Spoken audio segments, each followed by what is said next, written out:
Oh, yeah.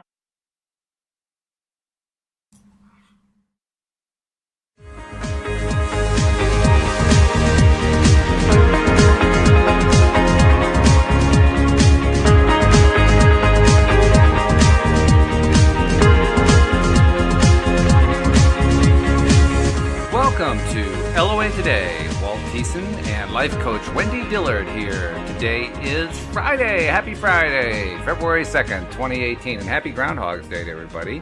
It's 4 p.m. Eastern Time. Your second daily dose of happy for the day. Apparently, the groundhog did see his shadow today. And I don't think I believe it anymore because the track record is so bad. But it's still fun to kind of find out, did the groundhog see his shadow? And the thing that I always wonder is, who judged whether he saw the shadow? Like today, early in the day, Wendy, it was like half sunny, half cloudy. So if he gets a faint shadow, is that a shadow? I don't know. Well, I heard somebody call it Punxsutawney groundhog. So does that mean somebody in Punxsutawney, Pennsylvania, has a particular groundhog that they raised for this purpose? Oh yeah, he lives a life of abundance. I mean, he's an LOA groundhog, really. Wow. They have an entire committee that takes care of it in Punxsutawney, Pennsylvania, and they dress the way that they originally dressed back in the 19th century with the stovetop hats and the long tails and so forth. I mean, these people just go out of their way to do it the old-fashioned way, but they still won't tell us exactly who it is who sees whether or not he has a shadow, and they don't tell us how they. I mean, do they interview him? Mr. Groundhog, did you see your shadow? But I do know, and let's just say this out loud, that seeing his shadow, like they did today, supposedly indicates that winter will last for at least another 6 weeks. And according to the calendar, that's correct. Because winter is 13 weeks long, we're 7 weeks into it. Well, that makes 6 more weeks. So even that part... So that means that we'll finish out winter instead of the spring coming prematurely. I think that's what it's really intended to mean. But the interesting thing is, even in the years when they said that we're going to have an early spring, the calendar never actually started spring until April, so I don't quite get it. That is interesting. Well, I wasn't around when they were creating the calendar committee. Yeah, right. But they do have a lot of fun. You can always tell because in all the photos, as they're holding Phil up, they're all smiles. They're all having a great time. And you can tell that the person who is the grand poobah of the committee loves being the grand poobah of the committee. So, hey, at least they're having a good time in Punxsutawney, Hey, if somebody found a way to feel good, it's 2 thumbs up on my end. Absolutely, I agree. And speaking of feel good, a couple of interesting pieces of news where the book is concerned. First of all, the stories have been coming in from our large team of co-authors at a pretty hefty pace. 28 of them have now sent in stories. Many of them actually, including yourself, have sent in multiple stories. So I don't have an exact count on the number of stories, but it's somewhere around 35 stories so far and more to come. So this book is really coming together. It's pretty exciting on that score. And I was also taking a look at the statistics for the website because, of course, we always want to keep track of how many people are listening to the podcast and how often they're listening and so forth. And last month we had a record. January, we had the most ever. It was actually 1/3 of all the plays we've had since the beginning of time, or at least the beginning of the podcast. And among other things, I also discovered that the average listener is now listening to 30 podcasts a month. That's mind-blowing. Wow. Yeah. I mean, that's like one a day. Yeah. That's cool. I mean, we're definitely making headway with the people who are finding us. The people who are finding us are loving it. And I love that. That's great. I mean, something that I've been doing for love all these years, now other people are loving it. Like, this is fabulous. Wonderful. I'm very excited by it. And you ought to be, because you created something a long time ago, and now you're picking up traction with it just in an incredible way, and your statistics are showing it. And it's unexpected. That's what's so cool about it. Because, I mean, I did it for, 4.5, 5 years without hardly anything going on. But I just kept doing it. It was fun. I was enjoying it. And then all of a sudden, boom. This huge, boom. It was a boom. It was a boom of listenership. Like a groundswell. A groundswell. It's a groundswell. It's a groundhog swell. So, yeah, it's been fantastic to do it. I buy into that totally. I do.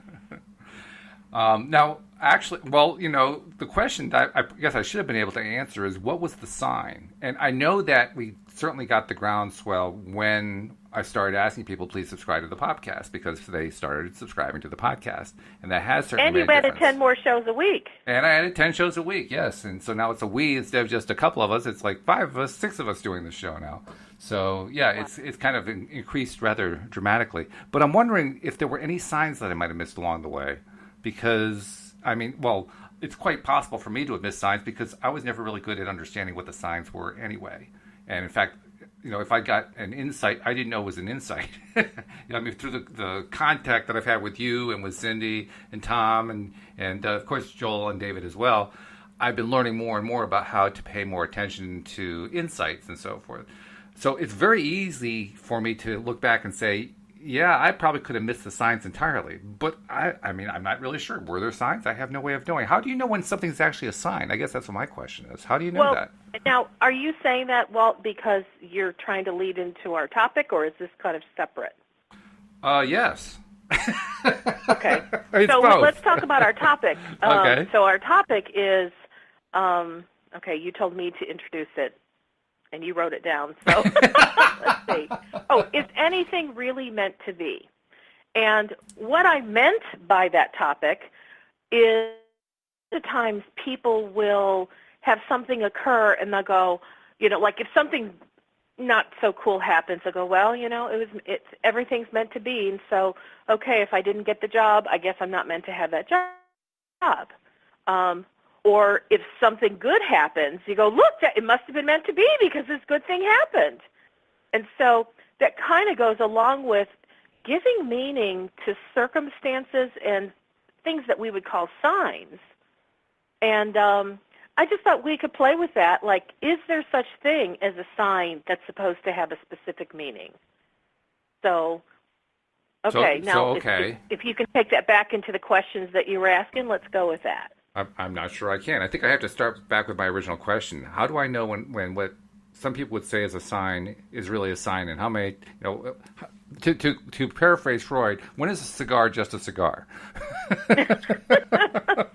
Well, last week I think it was, or the week before, we talked about, synchronicity or coincidence, and I think we both concluded there are no coincidences. Everything is a synchronistic something that law of attraction has orchestrated on our behalf. Mm-hmm. So if we kind of bring that forward into this topic and we think about, is anything specifically really meant to be, and do things really have certain meanings? I kind of know where I stand on that, but, do you think certain things are, destined to be because certain things happen? I've always had trouble with the first part of that, destined to be. Okay. Even long before I discovered law of attraction, the idea of fate just rubbed me the wrong way. Nothing about that resonated with me.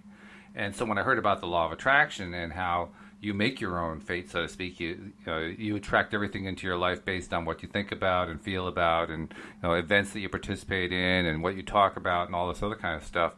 Well, that made a whole lot more sense to me, because now you're not tied down to this blind, faceless, nameless fate that's just going to determine whatever happens to you. So when you ask your question that way, that's what I react to. I react to, well, no, I don't believe in fate. I don't believe in something that is just completely outside my control. And now that I understand law of attraction, I believe even less in it, if that's possible, in this whole idea of fate.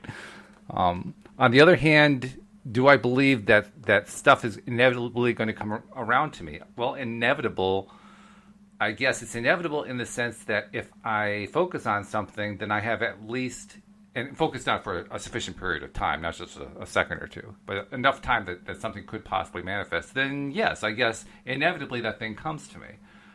But at the same token, I can resist it, which I've learned about much to my pain, that it's quite possible for me to resist stuff. Because I think it's very possible. I'll just use the job scenario again. If somebody's looking for a new job and then they don't get a certain job, oftentimes people will see it's just a sign I wasn't supposed to get it. And they kind of resign themselves. And I guess I don't think that anyone should ever resign themselves and throw your hands up well, it just wasn't meant to be and I'll just move on. Because I think everything has information for us. So like if I was turned down for a job, I would be asking questions of myself like, so even though I really wanted that job and I thought that would be the right thing for me, is there anything that I missed or overlooked? As in, what was it about that job that maybe wasn't everything that I'm really asking for, that's really in my vortex? And maybe I didn't get the job because it really didn't meet the criteria I was looking for as much as maybe I thought it was. Because, if you're in a place of being desperate because you're out of work, it's like any job feels like a good thing. But I'll give you an example here, actually, with jobs. I think it was about 2 or 3 jobs ago when I was, obviously looking for work. I had a really great interview with this company. They said I needed to come back and interview with someone else. I said, no problem. I came back for the second interview. They had a glowing report. They loved me and thought for certain that, yeah, we're going to hire you. We just have some internal things that we have to do, check the boxes, and so there'll be one more interview. And even at that time, during the second interview, we scheduled the third interview. So on my way to the third interview, I'm on the highway, and my cell phone rings, and I click it, and it's a headhunter from another company.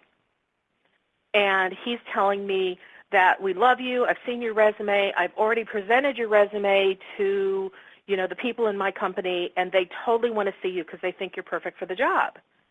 Okay. And I said, well, I appreciate that, but I said, I'm really about to land this other job. As a matter of fact, I'm heading to this company right now for my third and final interview. And this headhunter was really persistent, and he said, please, you're perfect for the job I'm working on. Please call me as soon as you get out of your interview. And I'm like, okay, fine. So I go to my third interview, and I already know the people, and I feel like I'm at home. And I walk in to the guy who I would be working for, and he had this really somber expression on his face. And I thought, uh-oh. And he said, Wendy, I am so sorry to tell this to you. And I was like, oh, shit, I somehow lost the job. And he said, we have an internal policy that we hire from within, and we had a gal who's in our California office. She's wanting to transfer to Texas because her husband got a job in Texas, and we are the closest company to her, and internally HR tells us we have to hire her. And she's the same position that you were going to fill. And so unfortunately, we can't hire you, and we're so, so sorry. And I went, okay, well, thank you. And I left. And I thought, all right, on to the next thing. Let's call this headhunter. Yeah, right. And I got an interview based on the headhunters thing. One of the easiest interviews I ever had, landed the job in the moment. They said, oh, yeah, as I'm in that interview, they're telling me HR is going to call you like as soon as you get home. And I ended up working for that other company. Now, in hindsight, I started to really sit back and think about it. Now, I was in a little bit desperate place because I had been laid off, where my position had been eliminated at my previous company. I was now out of work, which means bills need to be paid and there's no money to pay them. Right. And so I was like, whatever I have to do to get a job, I'm going to do it. So I wasn't even in the moment stopping to think about, do I really want this job? And it was at a dairy farm. Do I really want the job at the dairy farm? Well, I'll be honest with you. No, I didn't. I felt like the job was so easy. What he was talking about is something that I could do standing on my head, jumping up and down with blindfold on. And I thought, this is not going to challenge me. But it paid about what I had been getting at my previous job, so I knew it would pay the bills. And I just felt like, well, it's okay. It's kind of close to my house. And, there were several things about it that I liked, but there were some things that I really didn't. And so I could have looked at that situation and said, well, I guess it's a sign because I didn't get it. Maybe. But honestly, I hadn't really considered it until I got the other job. It was more money. It was more challenging.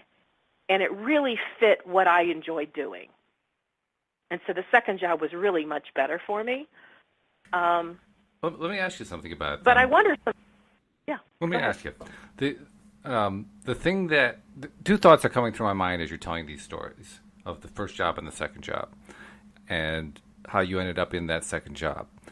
The first thought that goes through my mind is you kept saying how you were desperate, but you couldn't have been all that desperate because your desperation didn't block an offer coming through. You actually had two offers coming through. One they had to withdraw just because they couldn't keep it on the table, but you had two offers come through despite feeling just some desperateness. And I wondered, could you comment on that?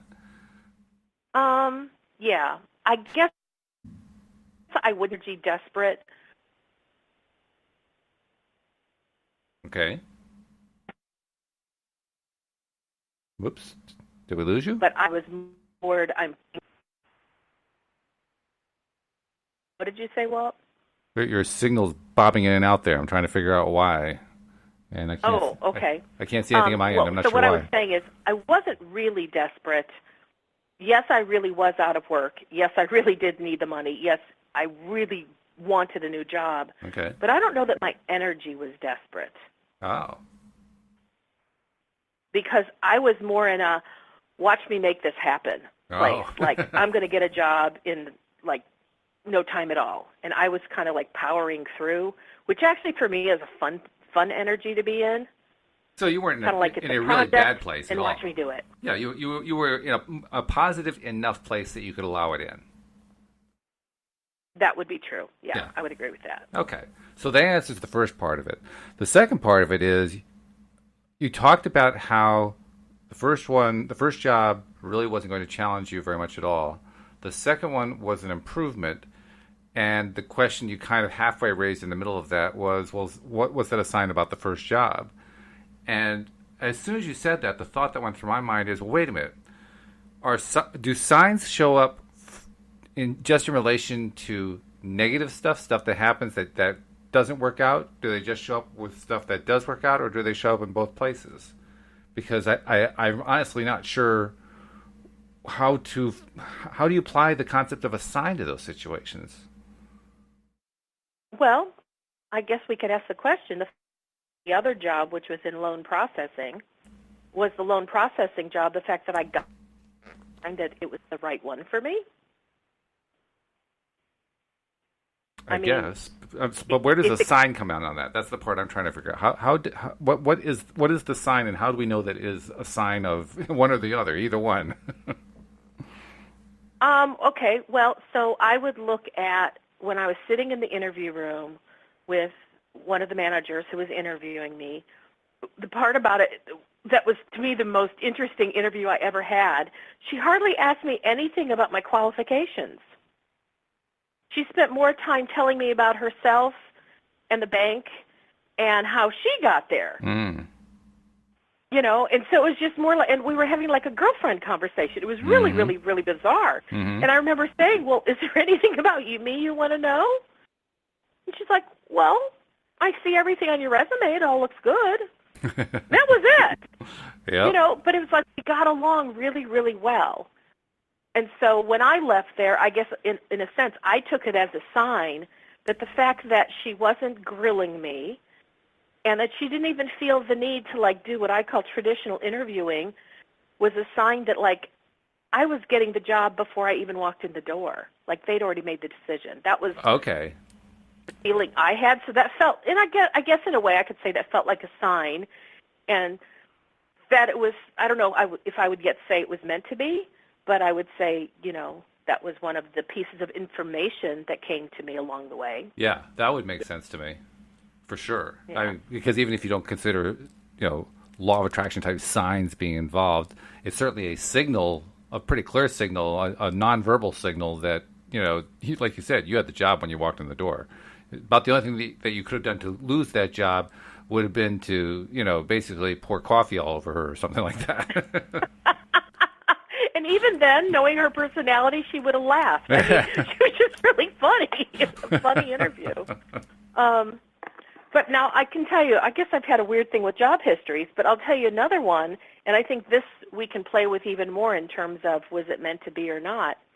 Gosh, this was probably back in my early 20s, and I love math. I love numbers. I love doing 10 key, and I love playing, and when we used to have money. Now I can't even tell you the last time I actually used money because we do everything digitally. I know. But I love to, plastic. like when you go to the bank and they go 10, 20, 30, 40, 50, 60, 70, 80, 90, 100, 1, 2, 3. I love the counting of money. I love the smell of money. I love touching money.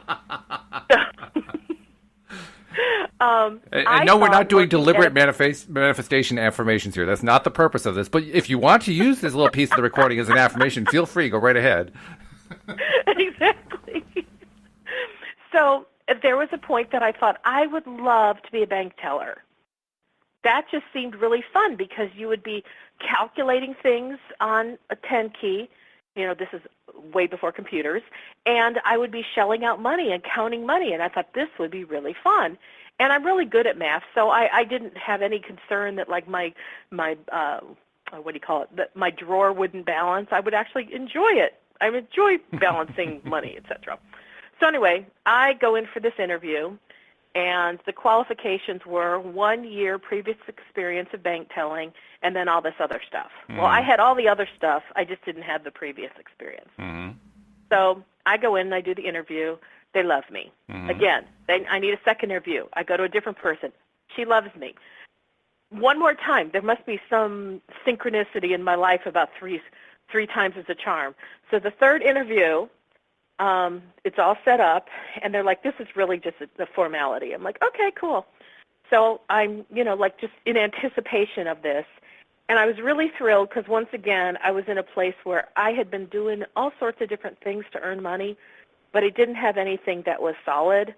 It was kind of like I was freelancing on anything I could do that I was capable of that people would pay me for is kind of what I was doing back then. And I was really hoping to land something that would have a little bit more security behind it. So I thought, bank telling, that should do it. So anyway, before I get to this interview, before I even, it's like probably 3 days out, I get a phone call from the first gal who had interviewed me. And we're just chit-chatting. Again, I guess I do the girlfriend thing really easily because we're like girlfriends by now. And she tells me, she said, oh, Wendy, I didn't want to have this phone call. And, lump in throat time. And she says, the president of the bank, he said his requirement of having 1 year bank teller experience is a must. Even though me and the other gal who you interviewed with, we begged and pleaded with him and said, you just don't know how good this girl is. And the fact that she hasn't had experience, she could pick this job up in like 2 days. She's so good. We just know it. And he said, no. And she just said, I'm so sorry. There's nothing I can do. My hands are tied, and we can't give you the job. We're so sorry. It was lovely to meet you, blah, blah, blah, blah, blah. Oh, my gosh. Disappointment is like a mild word. I was devastated because I had my hopes up. I wanted this job so bad. I really thought that this was going to be the job that would satisfy me on so many levels because it's math, it's money, it's 10 key, and I love to do customer service. And I'm like, oh, my gosh, this is so me. So, what was the sign I put to that? Well, I'm not getting this job. Yeah. And frankly, at that point, I was so exasperated, I didn't know what to do. I can tell you one thing, by the way. Okay. Because I actually was a bank teller. Oh. I don't know if I ever told you that, but right out of school, I was a bank teller for about 3 or 4 years, something like that, 5 years. And I can tell you that, yes, you need math. Yes, there is customer service. And no, it is the most boring job in the universe. I did not know that. It is just, and balancing the drawer, back in the day when we used abacuses, it was a real pain in the butt. Today they do it with a computer and it's easy. You just count the money and you're done, and it figures all the rest of it out for you. But back in the day, when we had to do it with like manual adding machines and so forth, let me tell you, as much as you know math, it's not fun. Because I know math, and I can tell you it's not fun at all. When you have to do it the old-fashioned way, what you basically end up having to do is, it's easy to add all the stuff up and put them on the sheet and so forth. That's not the problem. The problem is figuring out what happened when it doesn't add up. Because inevitably it's because you made some mistake somewhere and you don't know where it is. And so now you have to find where that mistake is. And if you had a lot of transactions that day, that can be a bit of a challenge trying to find that. I mean, there are certain little tricks you can use to find stuff, taking advantage of the rules of 9 and so forth. But bottom line is, when you have an overage or a shortage, well, you really prefer the overage, because the overage you're almost always going to find. The shortage, that's where you cringe, because it probably means you gave out too much money. Yeah, I worked in retail when I was a teenager, and I do remember balancing the drawer, and so I do remember having to go through that. But I kind of liked that. It was a great challenge. I loved going through it, which is why I thought I'd love this job. But where were you many, many years ago to try to console me saying, Wendy, it wouldn't have given you the variety and the fun that you thought. All I knew was I was devastated. Let me tell you what variety was. Variety was when you got sent to the main office in downtown Bridgeport, Connecticut on the 1st of the month. And that was food stamp and welfare check day. And all day long, you just processed food stamps and welfare checks. And that was it. That was your day. And you had lines and lines and lines of people. They were lined up outside going down the block. Oh, my gosh. Well, they don't do that anymore because now they get debit cards. They do. They get debit cards now. But back in the day, that was like, oh, you hated first of the month, especially if you were like I was. I was a floating teller. I moved from branch to branch depending where they need me. Of course, on the first of the month, where would they need me? They need me on the welfare check line because they had so many people they needed to be able to service that day. Oh, God. Well, so my story's not over. That was just one segment of my story. Sorry, I didn't mean to interrupt the story. I just had to tell you. No, that was good. I got totally, distraught. And again, I'm just doing whatever I can to make the ends meet. But I knew I needed something more substantial. And so by not getting that job, it caused me to ask many questions. Like, what else can I do? And what other things am I willing to do? What skills do I have? Of course, I was looking at the classified ads to see what was available and see if any of that would jog my thinking. But nothing really was popping up for me. Mm-hmm. And it was interesting because the one skill that I had, that I knew I had, that was marketable was my ability to sew and to make patterns, because that's what my education was in. Okay.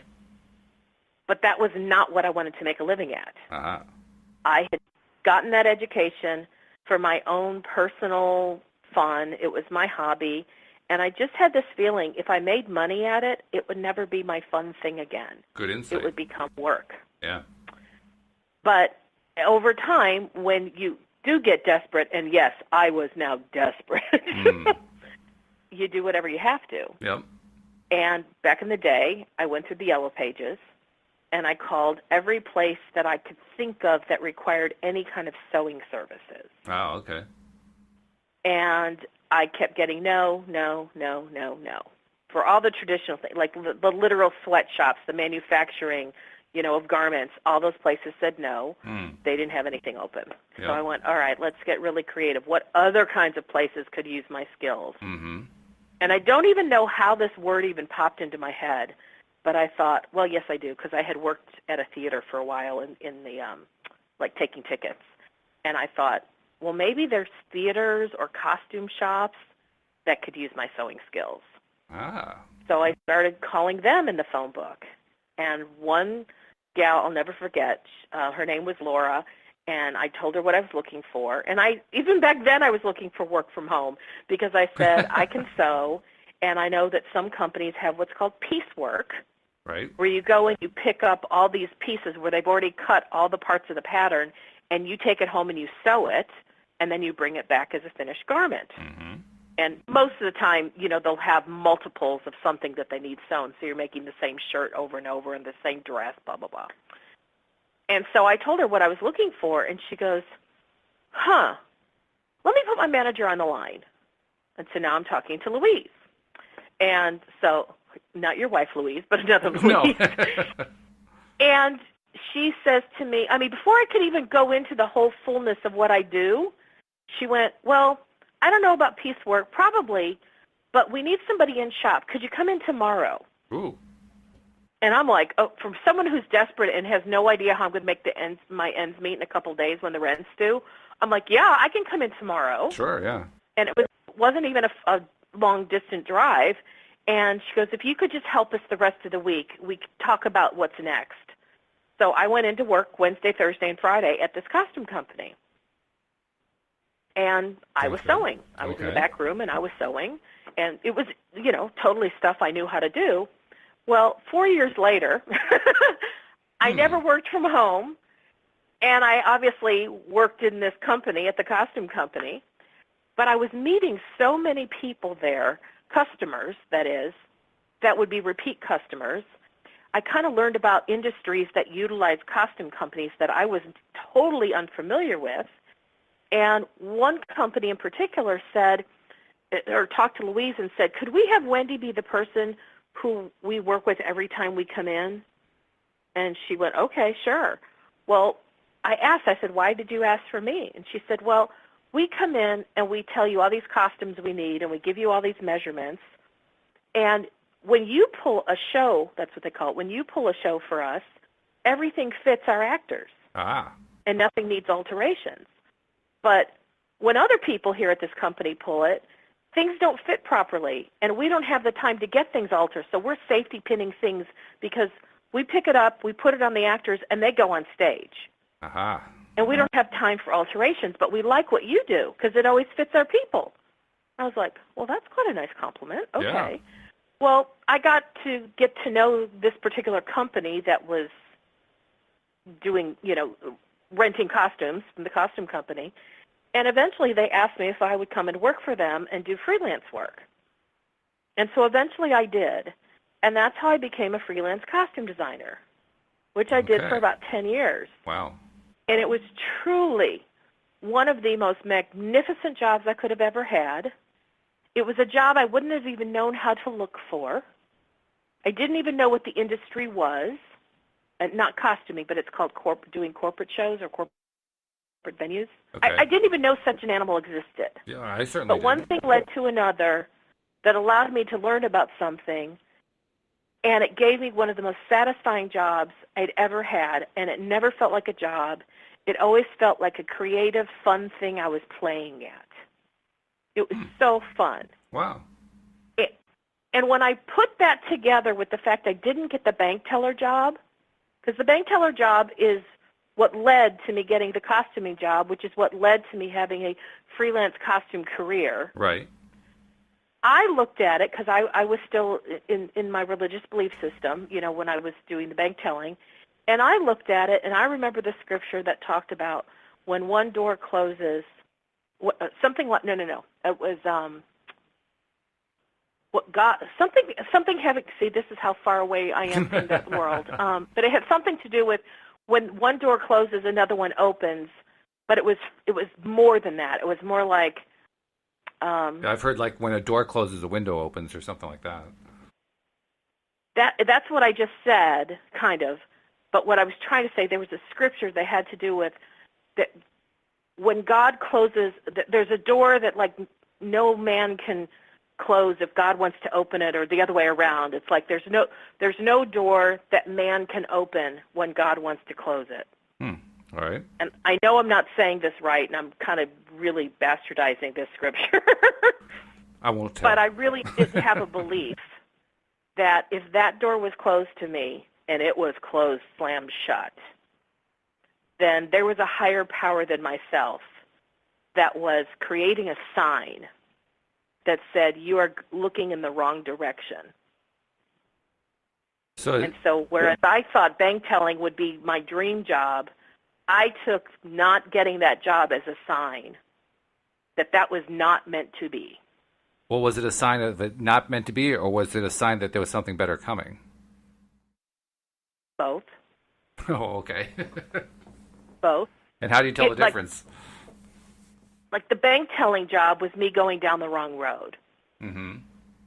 But I didn't know that at the time, but the fact that I couldn't get that door to open no matter what, I tried. Okay, that's a dead end, and now I have to look somewhere else. True. And I did. I guess what I'm thinking is that you've had a number of things happen in your life, and I know this in part because of the stories you submitted for the book, where one thing that you're hoping for doesn't happen, and you persist anyway. And you persist kind of with the attitude that, well, if this one didn't work out, then there's something better that's going to come in its place. And in the stories that you've told me, that's always been the case. So that's what made me wonder: is it really a sign? Isn't it really a sign that there's something better coming? Well, I would say I believe just in general that there's always something good coming, period, if you look for it. But in this case, from bank telling to costume designing, how come I didn't keep pounding down the doors looking for another bank job? But there was something about it that had such a sense of finality that said, stop looking for bank telling jobs. Like, this is not what you're looking for. You think it is, but it's not. And sometimes, you don't really know what something means until like a long time afterwards. Mm-hmm. And I can tell you, looking at how my life has turned out and how I've learned, grown, and developed in certain ways by doing certain things, I am such a natural left brain logistical thinker that I think that's why I was so attracted to bank telling, because to me that's such a left brain kind of job. But I would never have thought in my mid-20s, well, Wendy, what you really need is something that's not what's natural to you. You need to do something that will be more creative and more right-brained to create balance in your life. I wouldn't have thought about that when I was like 23, 24 years old looking for the bank telling job. Well, then let's take it to the next step where signs are concerned and trying to figure this question out that we've raised for the show. When should you listen to, or when should you pay attention to a sign, and when should you ignore it? I don't think you ever want to ignore anything. Okay. I think always pay attention to what does that gut feeling tell you. And for me, my gut feeling was stop looking for bank teller jobs. Did it actually feel like that? I could have continued to look for them, but I didn't. Do you remember that it actually felt that way? That it was like a message saying, it was very clear then. Okay. I mean, I had to wait until I got over being so distraught and feeling so disappointed. Yeah, you wouldn't be able to feel it. But when I kind of, when you get in that space of, okay, pick yourself up, dust yourself off, let's revamp, let's kind of, reevaluate the circumstances. Mm-hmm. And when I did, and I knew one of my options was, should I look for other bank jobs? And I just had this sense of, no, that's not the direction. You need to look somewhere else. And I'm like, but I don't know where else. And it took me a while until I came up with the sewing idea. Okay. But I can tell you, like I was going to say, looking back in hindsight, all the years that I was doing costuming, which was about 15, it was in such a creative world, and I was really using my right brain a lot. Mm-hmm. I really truly believe it created a greater balance for who I am today. How so? Because I feel like I can use my right brain as well as I use my left brain. Oh, I see what you mean, right, because you had the math background and so forth, so that's the left brain. Got it. Right, where I think had I gone into banking and continued down that road, I would have been so left brain heavy. Mm-hmm.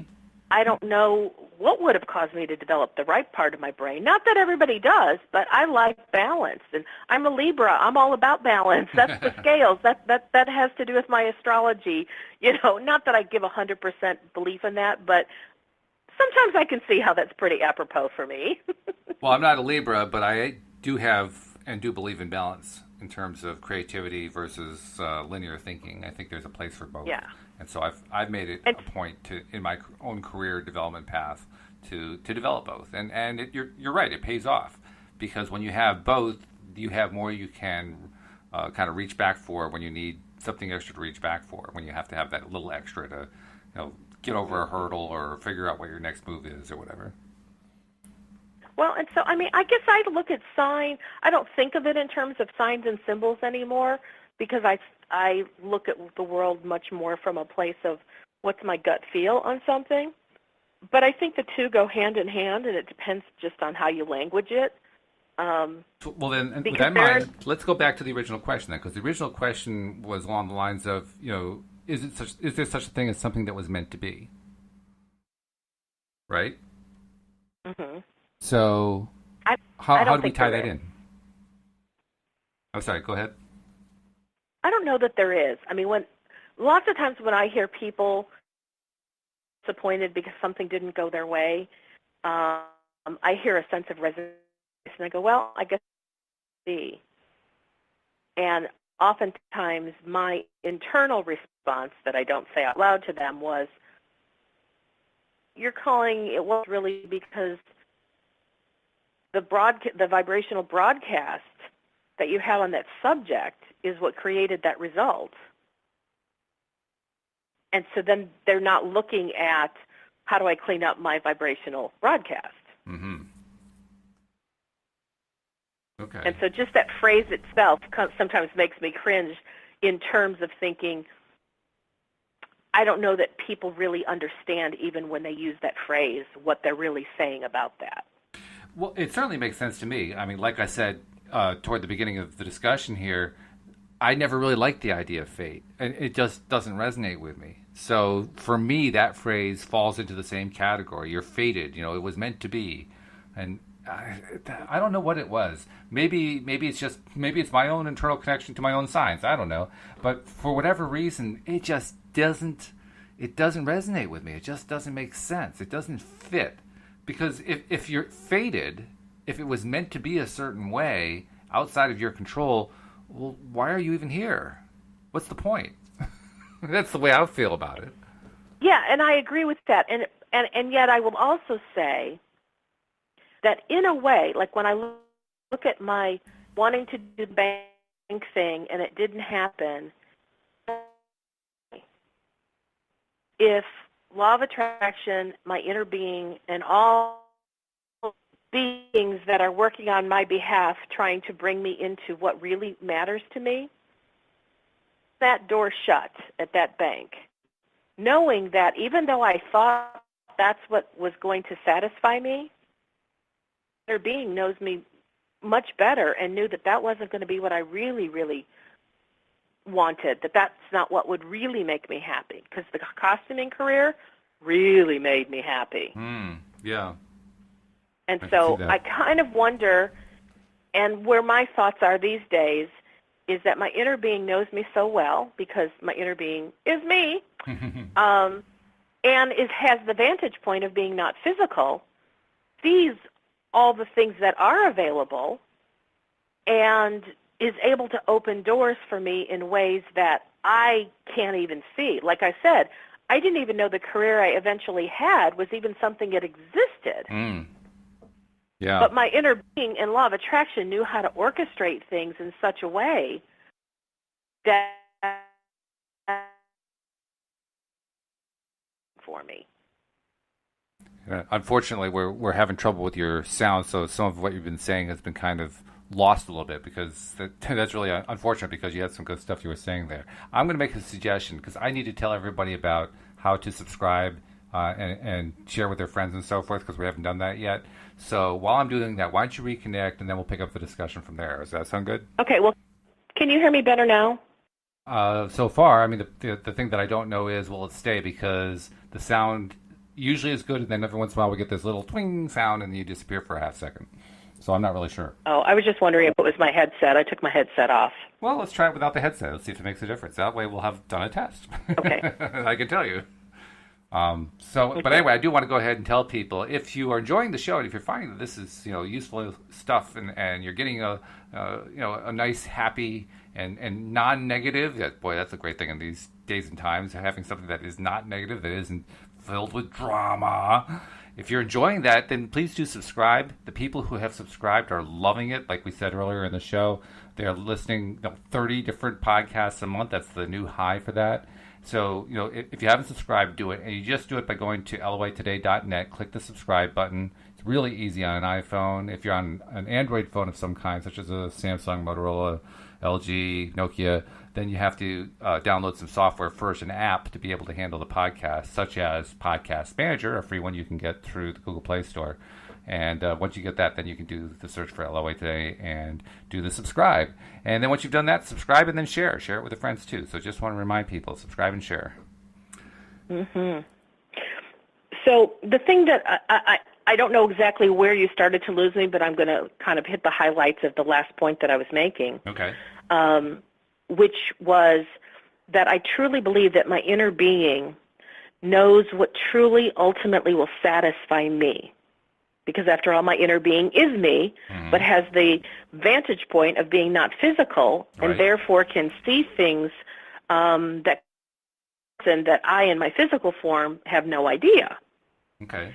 And so it would not at all surprise me if my inner being worked with law of attraction in whatever way that happens, I have no idea, to slam the door shut on that bank telling job, because it would not surprise me if my inner being knew that even though I thought in my physical being, I thought that would be something that I would love.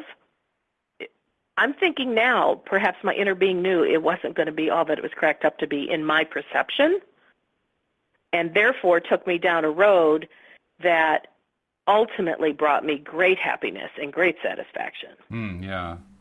Well, actually, you've almost raised another topic for another show, perhaps, which is, does the inner being actually manifest anything, or does that actually have to happen through the conscious physical being? We'll have to explore that one at some point. But the question you're really raising here, it's an interesting one. I mean, if you have something that your inner being is saying, no, you need to go over here. This is where the great stuff is. Go over here, do this stuff. And you're either being led to do that, or you're kind of going there by default because you're not sure what else to do. Regardless of whether there's a sign involved there, is this a sign that, that's not really the word I had in mind.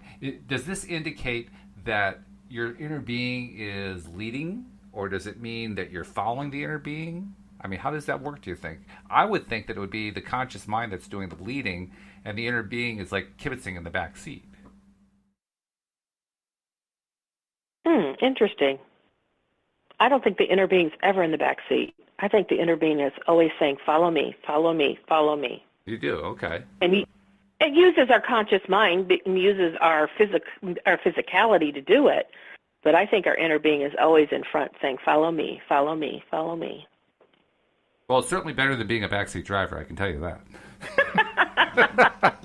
Well, and I will tell you that when I didn't know what else to do, and the only skill I could think of that I had left that I hadn't tried was my sewing skills, that was like pulling teeth to get me to change my mind, because I had no intention of getting a job using my sewing skills. Wasn't going to happen as far as I was concerned.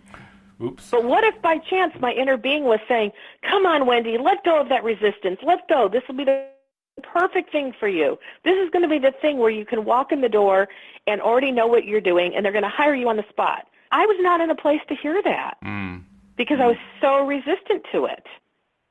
And so who's not to say that I wasn't led down a path, like, let's say that me in physical form was going toward what I thought I really wanted because I thought it was going to give me the result that I really wanted. And let's say my inner being is going, no, not that way. But I'm so headstrong. Yes, I am. I'm so headstrong. I'm going to do whatever I want to do. And my inner being is going, no, not that way. I can't hear my inner being when I've already decided what I'm going to do. Because that's not exactly who I am today, but that is definitely who I was in my 20s. I was stubborn, and I was persevering, and when I got something in my head, that was all I was going to do. And you got some interesting results doing that, too.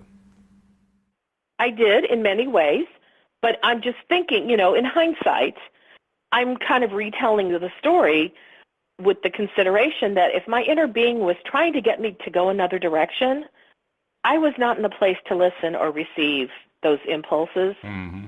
And so I had to go the hard way, where I got my hopes up, I got distraught because it didn't happen. But then finally I got a little bit in a space of surrendering, where I got a little bit more open because I didn't know what else to do. And that was the space that I think maybe my inner being was able to say, use your sewing skills, use your sewing skills. And I finally said, fine, if I have to use my sewing skills, I'll see what I can find in that arena. So I think there's a lot of signs that maybe are in our world that are presented to us, and we're not paying attention, or we're not listening, or we're so belligerent we don't want to follow that sign, or we don't like that sign, so we purposely go somewhere else. Yeah, I think that kind of behavior happens anyway, regardless of what one thinks about signs. That's pretty common among human beings, I would say. I'm still hung up on what you said a few minutes ago, because I was talking about how I thought it was the conscious mind, the conscious physical being that does the leading, and the inner being follows, but is kibitzing and suggesting, well, do this, do that, the other thing. And you're suggesting, no, they're more at the forefront. And I guess my question to you then is, well, if they're at the forefront, and if the conscious being, physical being is, conscious is probably the wrong one. If the physical being is supposed to be following in a sense, then what's the purpose of having the physical being? Just to be a follower?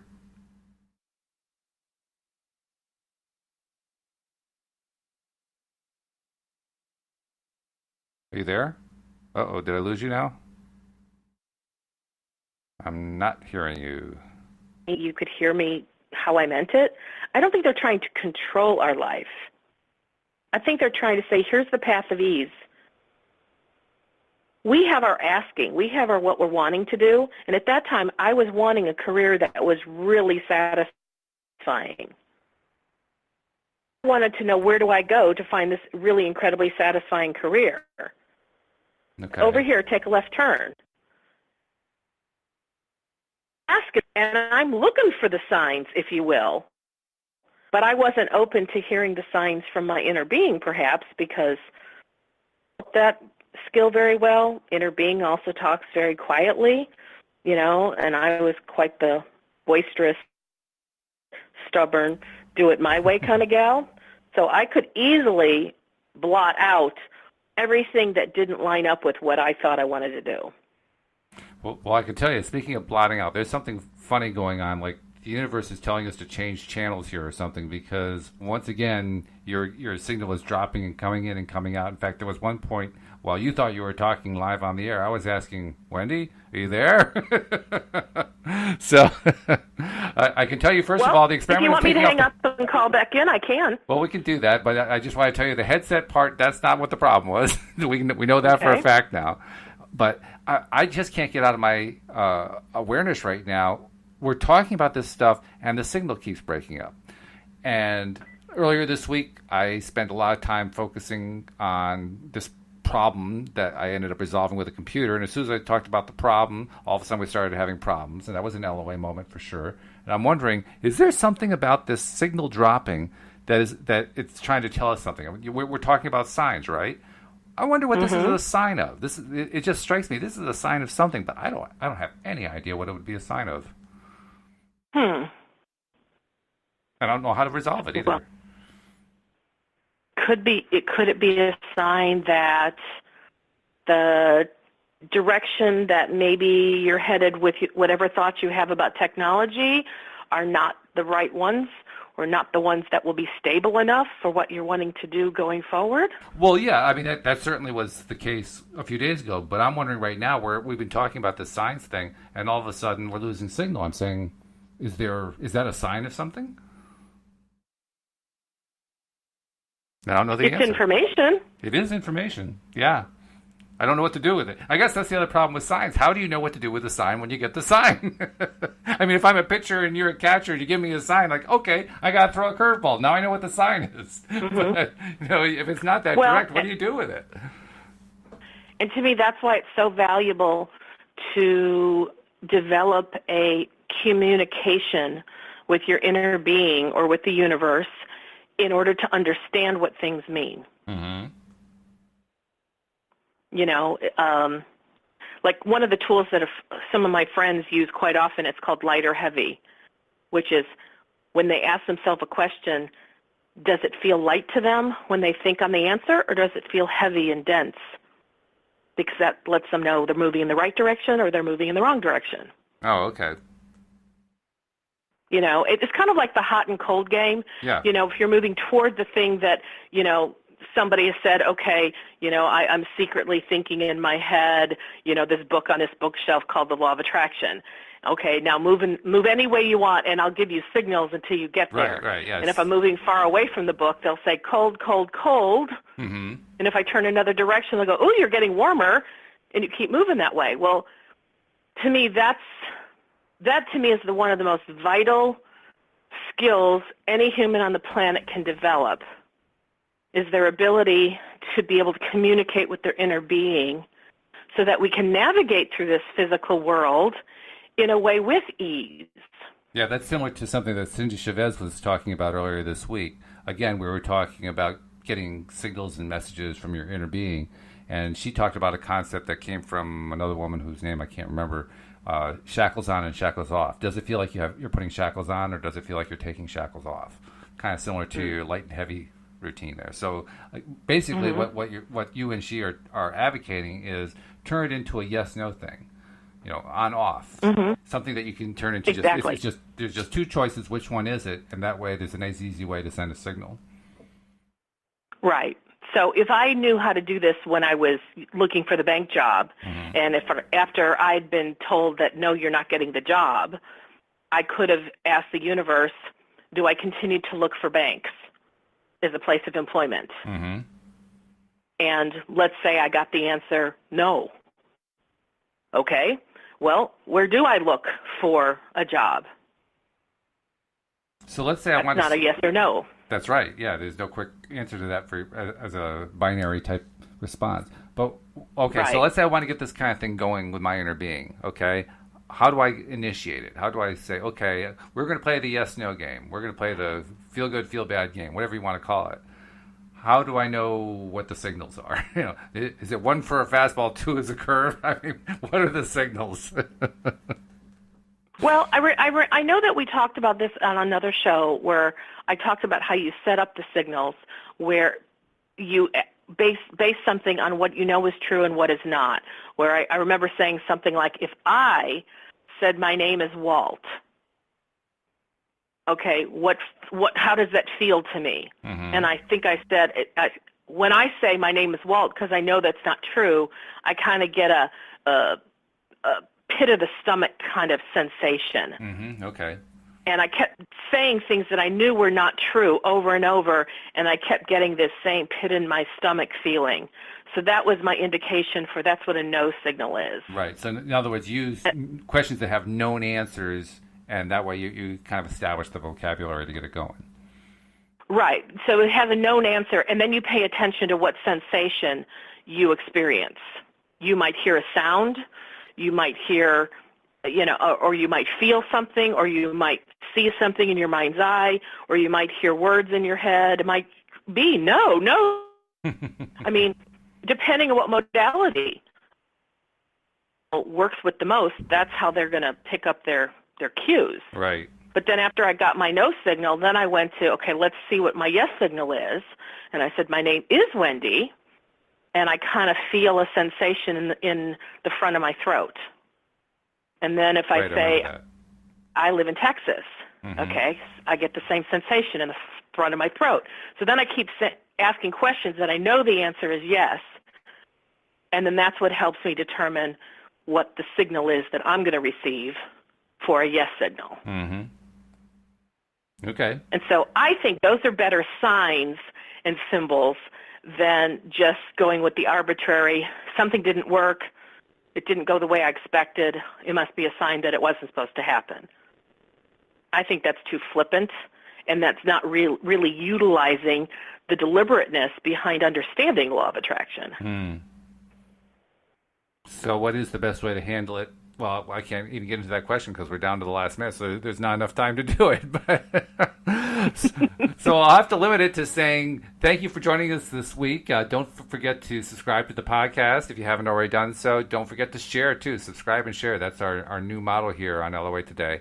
And, Wendy, if someone's looking for that personal touch, how do they get in touch with you again? They can contact me on my website at wendydillard.com. Excellent. Well, have a great weekend. I know I'm planning to. I hope you do, too. Yes, I will have a great weekend. Hope all of our listeners have a wonderful weekend. Absolutely. And then when the weekend is done, make sure you come back and join us once again on Monday here on LOA Today. Goodbye, everybody.